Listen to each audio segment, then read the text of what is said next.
بسم اللہ الرحمن الرحیم۔ السلام علیکم دوستو، دنیا بھر کی خبروں میں آج آپ سنیں گے، لیکن اس سے پہلے اگر ہو سکے تو لائک اور سبسکرائب کا بٹن ضرور دبا لیں۔ شکریہ۔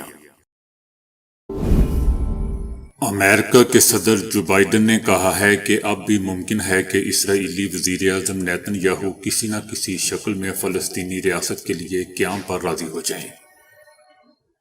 امریکی صدر کا یہ بیان دوستو غزہ پر اسرائیلی جارحیت کے دوران دونوں رہنماؤں کے درمیان تقریباً ایک مہینے کے تعطل کے بعد پہلی بات چیت کے بعد سامنے آیا ہے، جبکہ نیتن یاہو نے ایک روز قبل کہا تھا کہ وہ حماس کے ساتھ تنازع کے تناظر میں فلسطین کی خود مختار ریاست کے قیام کی اجازت نہیں دیں گے۔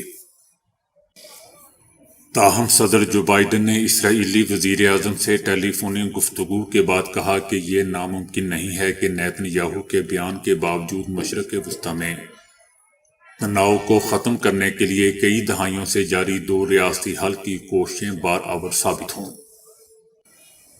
صدر جو بائیڈن کا کہنا تھا کہ دو ریاستی حل کی کئی صورتیں ہو سکتی ہیں۔ بہت سے ایسے ممالک ہیں جو اقوام متحدہ کے رکن تو ہیں، لیکن ان کے پاس مسلح افواج نہیں ہے، اور اس طرح میرے خیال میں ایسے طریقے ہو سکتے ہیں جس سے یہ حکمت عملی کام کر سکتی ہے۔ لیکن دوسری طرف نیتن یاہو امریکی دباؤ کے خلاف تیزی سے مزاحمت کر رہے ہیں، جس میں فلسطینی ریاست کے قیام کی کوئی بھی شکل شامل ہو۔ اسرائیلی وزیر اعظم نیتن یاہو نے کہا تھا کہ ان کے ملک کا دریائے اردن کے مغرب میں تمام علاقے پر سیکیورٹی کنٹرول ہونا چاہیے، اور یہ کہ انہوں نے اسرائیل کے امریکی دوستوں پر یہ سب کچھ واضح کر دیا ہے۔ دوستو یاد رہے کہ صدر جو بائیڈن اور نیتن یاہو کے تعلقات ماضی میں اکثر سرد مہری کا شکار رہے ہیں، جیسا کہ گزشتہ سال ڈیموکریٹک امریکی صدر نے اسرائیل کے متنازع عدالتی اصلاحاتی پروگرام کے حوالے سے اسرائیلی وزیر اعظم پر دباؤ ڈالا تھا۔ لیکن صدر جو بائیڈن 7 اکتوبر کے بعد سے اسرائیل کے ساتھ مضبوطی سے کھڑے ہیں، جنہوں نے اسرائیل کے دورے کے دوران نیتن یاہو کو گلے لگایا اور مکمل امریکی حمایت کا وعدہ کیا۔ اس کے بعد سے دونوں رہنماؤں کے درمیان اس وقت تازہ کشیدگی ابھر کر سامنے آئی جب غزہ پر اسرائیلی حملے میں عام شہریوں کی بڑھتی اموات کے بعد صدر جو بائیڈن نے خبردار کیا تھا کہ اسرائیل اپنی اندھا دھند بمباری سے عالمی حمایت کھو سکتا ہے۔ دوسری طرف امریکی وزیر خارجہ انٹونی بلنکن نے کہا ہے کہ اسرائیل کے لیے فلسطینی ریاست کے راستے کے بغیر حقیقی سلامتی ممکن ہی نہیں ہے۔ پاک ایران کشیدگی کے بعد دوستو پاکستان کی فضائی حدود استعمال کرنے والی پروازوں میں 50% کمی آ گئی ہے۔ پاکستانی فضائی حدود استعمال کر کے گزرنے والی پروازوں کی تعداد 450 تک رہی۔ عام دنوں میں یومیہ 700 سے 750 پروازیں پاکستانی فضائی حدود سے گزرتی ہیں۔ پاکستانی فضائی حدود استعمال کرنے والی ایئر لائن سول ایویشن کو ڈالر میں ادائیگی کرتی ہے۔ پاکستانی حدود میں پروازوں کی اوور فلائنگ کم ہونے سے آمدنی پر منفی اثرات پڑ رہے ہیں۔ ایویشن کا کہنا ہے کہ تمام پروازوں کی SOPs کے تحت مانیٹرنگ ہوتی ہے۔ پاکستان میں کسی بھی جانب سے آنے والی فضائی ٹریفک پر کوئی پابندی نہیں ہے۔ بھارتی وزیر داخلہ نے کہا ہے کہ نریندر مودی کے دور میں شمال مشرق میں پرتشدد واقعات میں 73% کمی آئی ہے۔ ان کا کہنا تھا کہ 2004 سے 2014 تک شمال مشرق میں کل 11,121 پرتشدد واقعات ہوئے۔ یہ 73% کم ہو کر صرف 3,114 رہ گئے۔ سیکیورٹی فورسز میں اموات 71% کم ہو کر 458 سے 132 رہ گئی، جبکہ عام شہریوں کی اموات میں 86% کمی آئی۔ لیکن دوستو یہ بھی یاد رہے کہ یہ نریندر مودی کا وزیر داخلہ ہے۔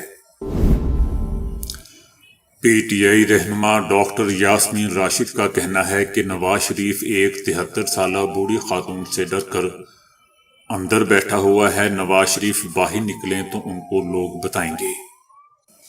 ڈاکٹر یاسمین راشد نے کہا کہ میرے ورکرز اور سپورٹرز کو میری انتخابی مہم نہیں کرنے دی جا رہی، میرے آفس سے ملازموں کو گرفتار کیا جا رہا ہے۔ ڈاکٹر یاسمین کا کہنا تھا کہ 8 فروری کو عوام گھروں سے باہر ضرور نکلیں اور ووٹ کا حق استعمال کریں، کیونکہ یہ جنگ عوام کے مستقبل کی جنگ ہے۔ ڈاکٹر صاحبہ نے کہا کہ عوام اپنے ووٹ استعمال کرنے کے بعد ووٹ کی حفاظت بھی کریں، کیونکہ ووٹ کی حفاظت نہ کی تو عوام کے ووٹ چور لوٹ لیں گے۔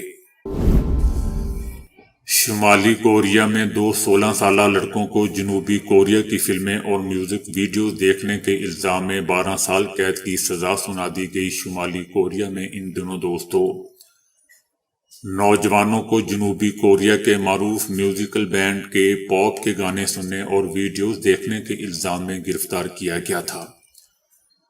سوشل میڈیا پر وائرل ہونے والی ویڈیوز میں دیکھا جا سکتا ہے کہ شمالی کوریا کی عدالت میں ان نوجوانوں کو قید بامشقت کی سزا سنائی جا رہی ہے۔ ایک ویڈیو میں دکھایا گیا ہے کہ سرمئی رنگ کے ایک آڈیٹوریم میں 2 طلباء کو ہتھکڑیاں لگائی گئی ہیں اور انہوں نے چہرے پر ماسک لگائے ہوئے ہیں۔ سزا سناتے وقت تقریباً 1000 طالب علم موجود تھے۔ ویڈیو کے مطابق ان طالب علموں کو 3 مہینے کے دوران جنوبی کوریا کی فلمیں، موسیقی اور میوزک ویڈیوز دیکھنے اور پھیلانے کے جرم میں سزا سنائی گئی۔ لیکن دوسری طرف یہ بھی کہا جا رہا ہے کہ یہ ویڈیوز کورونا وبا کے دوران کی ہے، جب شمالی اور جنوبی کوریا کے درمیان تناؤ عروج پر تھا۔ اقوام متحدہ نے خبردار کیا ہے کہ 7 اکتوبر سے جاری اسرائیلی بمباری کی وجہ سے غزہ کی 2.4 ملین آبادی کے تقریباً 85% لوگ بے گھر ہو چکے ہیں۔ اقوام متحدہ نے انکشاف کیا ہے کہ غزہ میں اسرائیلی بمباری کے باعث 80% آبادی پناہ گزین کیمپوں میں رہنے پر مجبور ہو چکی ہے، جہاں پانی، خوراک اور ادویات کی قلت کا الگ سامنا ہے۔ اقوام متحدہ کا کہنا ہے کہ رافع کراسنگ سے امدادی سامان کے ٹرکوں کی آمد نہایت ہی سست روی کا شکار ہے، جبکہ اس علاقے میں اسرائیلی بمباری بھی امدادی سامان کی ترسیل میں رکاوٹ ہے۔ اقوام متحدہ کا کہنا ہے کہ پناہ گزین کیمپوں میں مقیم فلسطینی شہری دنیا کی جانب دیکھ رہے ہیں، لیکن ان کے مصائب کم ہونے کا نام ہی نہیں لے رہے۔ جبکہ دوسری طرف ورلڈ ہیلتھ آرگنائزیشن نے بھی خبردار کیا ہے کہ پناہ گزین کیمپوں میں طبی سہولیات نہ ہونے کے برابر ہیں۔ ہیپاٹائٹس اے اور دیگر مہلک بیماریوں میں مبتلا مریض لیکن علاج سے محروم ہیں۔ لوگوں کا کہنا ہے کہ پناہ گزین کیمپوں میں مہلک بیماریوں میں مبتلا درجنوں افراد بے یار و مددگار زندگی کی آخری سانسیں گن رہے ہیں۔ پاکستان نے پڑوسی ملک ایران کے ساتھ حالیہ کشیدگی ختم کرنے اور سفارتی تعلقات بحال کرنے کا فیصلہ کر لیا ہے۔ پاکستان کسی بھی ہمسائے سے کشیدگی نہیں چاہتا، جبکہ ایران بھی کشیدہ صورتحال کا خاتمہ چاہتا ہے۔ پاکستان نے تحمل کا مظاہرہ کرتے ہوئے صرف ایران کے غلط قدم کا جواب دیا تھا۔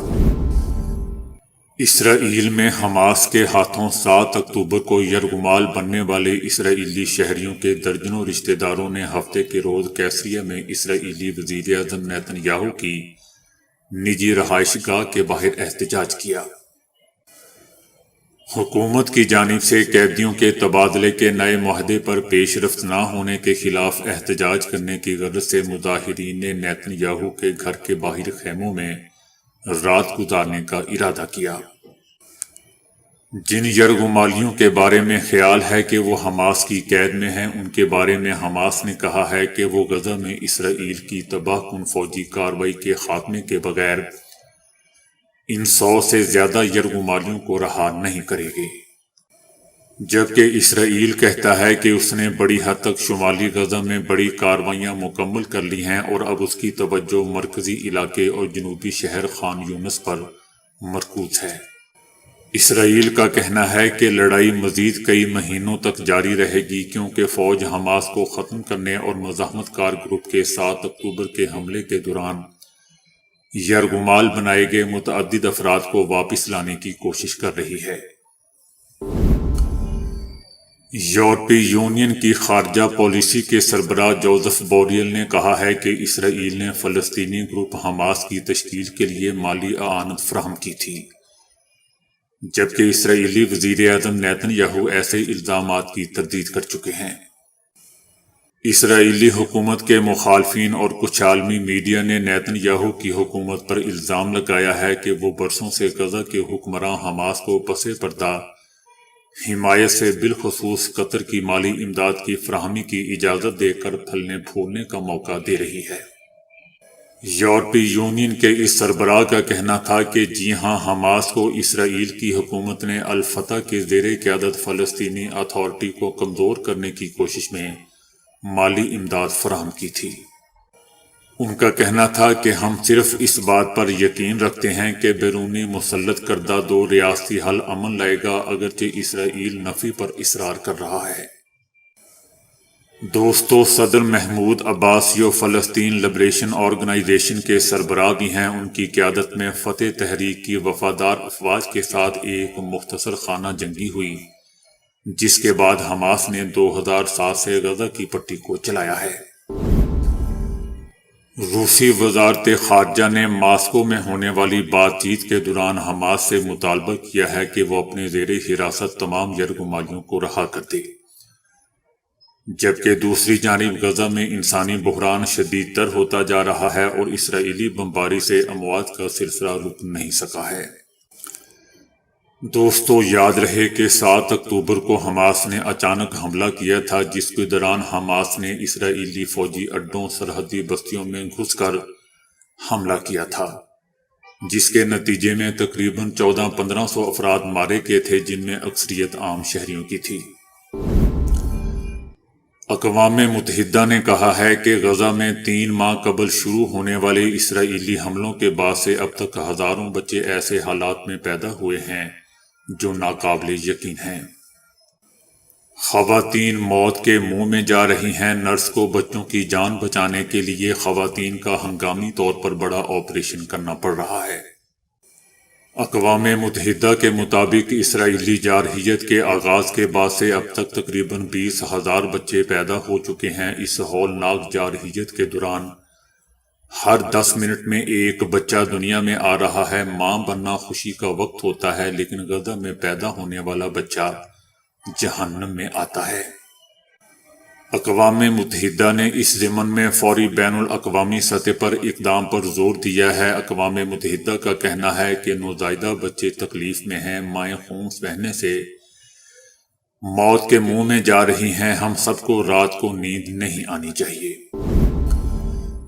اسرائیل اور حماس کے درمیان 3 ماہ سے زیادہ عرصہ قبل شروع ہونے والی جنگ کے بعد سے دوستو، جنوبی لبنان کے رہائشیوں کو لبنانی نمبروں اور لبنانی لہجے میں بات کرنے والے لوگوں کی طرف سے عجیب و غریب فون کالز موصول ہو رہی ہیں۔ رہائشیوں نے میڈیا کو بتایا کہ قصبے یا گھر پر اسرائیلی حملے سے کچھ دیر پہلے فون کرنے والے افراد مختلف خاندانوں کے بارے میں معلومات لینے کی کوشش کرتے ہیں۔ لبنانی سیکیورٹی حکام اور حزب اللہ کو یقین ہے کہ یہ عجیب و غریب کالز در حقیقت اسرائیلیوں کی طرف سے آ رہی ہیں۔ پچھلے ہی ہفتے حسین، جو عمر میں 70 سال کی ہیں اور اصل میں جنوبی لبنان کے گاؤں خیام کی رہائشی ہیں، ان کو ایک بینک کی طرف سے کال موصول ہوئی جس میں کہا گیا کہ وہ آ کر قریبی برانچ میں کچھ اپنی رقم لے جائیں، لیکن ان کے پوتے حسن شکیر کے مطابق حسین کا بینک اکاؤنٹ تک نہیں ہے۔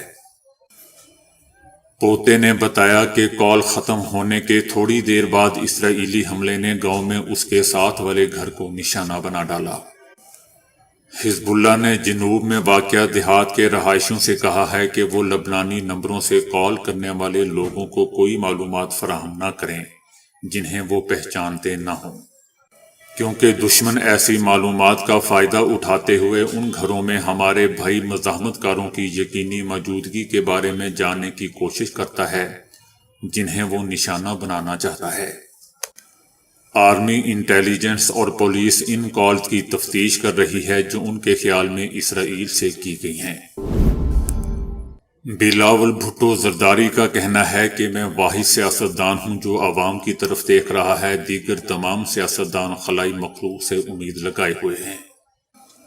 بلاول کا کہنا تھا کہ ملک میں غربت، مہنگائی اور بے روزگاری تیزی سے بڑھ رہی ہے، ہم امیر آدمی کو تکلیف اور عام آدمی کو آرام پہنچائیں گے۔ میں ملک کی اتنی خدمت کرنا چاہتا ہوں جتنی بیٹا ماں کی خدمت کرتا ہے۔ ان کا کہنا تھا کہ ہم ملک میں 30 لاکھ گھر بنا کر خواتین کو ان کے مالکانہ حقوق دیں گے، میں غریب عوام کو 300 یونٹ مفت بجلی دلوانے کا وعدہ پورا کروں گا، میں غریب آدمی کو بلا سود قرضے دلاؤں گا تاکہ وہ کاروبار کر سکے۔ ان کا کہنا تھا کہ یہ تیر ایک نشان ہے جو شیر کا راستہ روک سکتا ہے، جس سے شیر کا شکار کیا جا سکتا ہے، یہ تیر وہ ایک ہی نشان ہے جو سازش کو ناکام کروا سکتا ہے، یہ اس ملک کا نشان ہے۔ سعودی عرب کے شہروں دمام اور جدہ میں 2 اعلیٰ درجے کے سنیما گھر قائم کر دیے، آن لائن ویب اور موبائل ایپ بھی جاری کی گئی ہے تاکہ شائقین گھر بیٹھے ٹکٹ بک کروا کے اپنی پسند کی فلم دیکھ سکیں۔ سنیما گھروں کی نشستیں اعلیٰ درجے کی ہیں، جبکہ سنیما گھر جدید ساؤنڈ اور ڈسپلے ٹیکنالوجی سے آراستہ ہیں۔ دنیا کی امیر ترین شخصیت اور ایمیزون کے بانی جیف بیزوس 2020 میں 16 کھرب روپے خیرات کر کے دنیا بھر میں سب سے زیادہ خیرات کرنے والی شخصیت بن گئے ہیں۔ جیف بیزوس نے گزشتہ برس 10 ارب امریکی ڈالر عطیہ کیے، جو کہ پاکستانی کرنسی میں 16 کھرب روپے بنتے ہیں۔ انہوں نے یہ رقم ارتھ فنڈ کو عطیہ کی، جو کہ ماحولیاتی آلودگی کے مسائل سے نمٹنے کے لیے NGOs کے ساتھ مل کر اقدامات اٹھائے گی۔ دوستو، جیف بیزوس نے گزشتہ ہفتے ایمیزون کے CEO کے عہدے سے دستبرداری کا اعلان کیا تھا۔ ان کا کہنا تھا کہ اب وہ اپنا زیادہ وقت فلاحی کاموں میں صرف کرنا چاہتے ہیں۔ جیف بیزوس کی سابقہ اہلیہ اور دنیا کی تیسری امیر ترین عورت مکینزی نے گزشتہ برس 5 کھرب 70 کروڑ روپے خیرات کیے تھے، جبکہ اس کی دولت کی مجموعی طور پر مالیت 58 کھرب 3 کروڑ روپے سے زائد ہے۔ مکینزی نے اپنے سابق شوہر ایمیزون کے بانی جیف بیزوس سے 2019 میں علیحدگی اختیار کی تھی اور دولت کا 1/4 حصہ وصول کیا تھا۔ تو دوستو، ابھی کے لیے اتنا ہی۔ ویڈیو کو لائک اور شیئر کرنے کا بہت بہت شکریہ۔